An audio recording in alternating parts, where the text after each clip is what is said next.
பார்வதி தேவி பூமியை சுத்தம் செய்து மாமுனிவர்களாலும் செய்ய முடியாத கடுமையான தவத்தை செய்ய துவங்கி உடற்பற்று என்பதே சிறிதும் இல்லாமல் சூரியனிடத்தில் பார்வையை பதித்து மேலான தவம் செய்தாள்.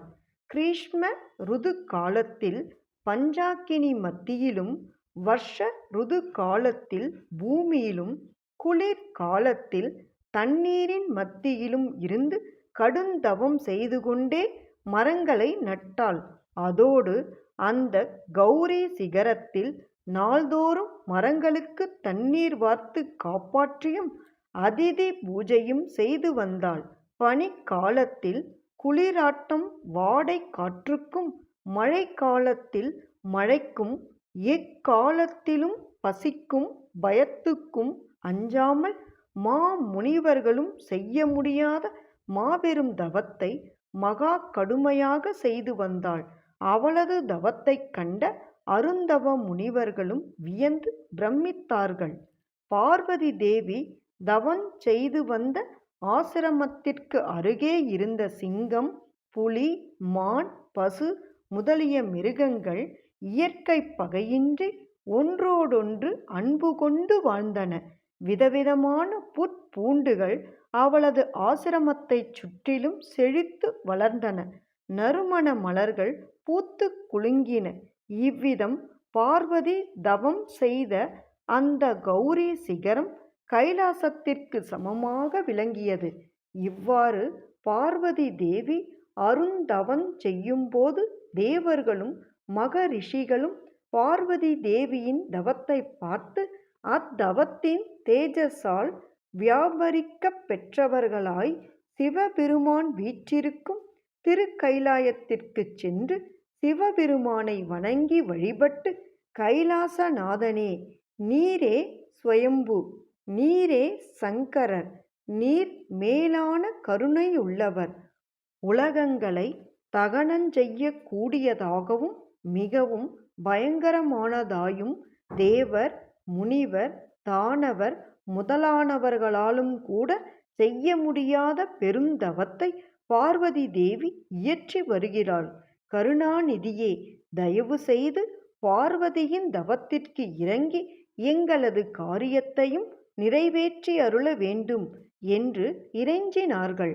அவ்விதம் கூறிய தேவர்களையும் நாரதரையும் சிவபெருமான் கடைக்கண்ணால் பார்த்துவிட்டு புன்னகை செய்து, தேவர்களே, உங்களை போன்றவர்களாலும் காண முடியாத நான் மலையரசன் மகளான பார்வதி செய்யும் தவத்திற்கு மனம் மகிழ்ந்து அவளுக்கு தரிசனம் கொடுத்து அவளையே திருமணம் செய்து கொள்ளப் போவது நிச்சயம். இந்த விஷயத்தில் உங்களுக்கு யோசனை வேண்டாம். உங்கள் காரியம் கைகூடும். ஆகவே உங்கள் இருப்பிடங்களுக்கு திரும்பி போகலாம் என்று கூறி அவர்களுக்கு விடை கொடுத்தனுப்பினார். அதன் பிறகு சிவபெருமான் ஜடைமுடி தரித்த ஒரு கிழப்பிராமணனாக வேடம் பூண்டு பார்வதி தேவி தவம் செய்து கொண்டிருந்த ஆசிரமத்தை அடைந்தார். அவ்வாறு வந்த வேதியரை கண்டதும் பார்வதி தேவி பெரும் மகிழ்ச்சியோடு அவரை வரவேற்று அர்க்கிய பாத்திய ஆசமனாதிகளால் உபசரித்து வழிபட்டாள். அவ்வனத்திலுள்ள சுவையான பழங்களை உணவாக உவந்தளித்தாள். விருத்தராக வந்த வேதியர் தமது வயதுக்கு ஏற்ப சிறிது நேரம் நித்திரை செய்தார். அவர் உறக்கம் நீங்கி எழுந்ததும் பார்வதி தேவி அவரை மேலும் உபசரித்து அவரை நோக்கி, நீங்கள் எங்கு வந்தீர்கள் என்று கேட்டாள். வேதியர் வடிவில் வந்திருந்த சிவபெருமான் தன் விருத்தாந்தங்களை ஒருவாறு சொல்லி தன் மெய் வடிவை காட்டாமல் தான் கொண்ட வேடத்திற்கு ஏற்ப கபட வார்த்தைகளை பேசலானார். ஏ தேவி, இந்த தீர்த்தம், பழம், உன் தவம் ஆகிய யாவும் எப்பொழுதும் பரிபூரணமாக இருக்க வேண்டும். நான் கேட்கும் சில கேள்விகளுக்கு நீ பதில் சொல்ல வேண்டும். பால்யையான நீ என்ன காரணத்திற்காக தவம் செய்கிறாய்? எல்லா பூஜைகளையும் பூரணமாக செய்வதை பார்த்தே நம் இருவருக்கும் சிநேகம் உண்டாயிற்று. உன் அந்தரங்க விஷயம் எதுவாயினும் என்னிடம் பேதம் பாராட்டாமல் சொல்ல வேண்டுகிறேன்.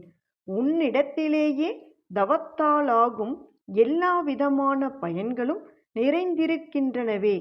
இந்த தவத்தை கணவனை அடைய வேண்டும் என்று விரும்பிச் செய்வதாக இருந்தால் இத்தவத்தை இத்தோடு நிறுத்திக்கொள். இரத்தினமானது தன்னை கொள்வோனை தேடிச் செல்வது இல்லை. ஆயினும் இரத்தினத்தைக் கொள்வோன் தானே வந்து அதனை கிரகித்துக் கொள்வான். உன்னுடைய சௌந்தர்யம் எல்லாம் தவம் செய்வதனால் வீணாகின்றன. உன் அழகான ஆடை ஆபரண அலங்காரங்களை எல்லாம் உதறிவிட்டு தோல் மரவுரி போன்றவைகளை ஏன் அணிந்திருக்கிறாய்? அதற்கு காரணம் சொன்னால் அதை கேட்டு நான் மகிழ்வேன் என்றார். வேதிய வேடதாரி கேட்ட கேள்விகளுக்கு பார்வதி தேவி தானே விடை சொல்ல வெட்கப்பட்டு விலகிச் சென்று தன் தோழிகளில் ஒருத்தியை அனுப்பி அவள் மூலம் எல்லா விஷயங்களையும் அவருக்கு தெரிவிக்கச் செய்தாள். திருச்சிற்றம்பலம்.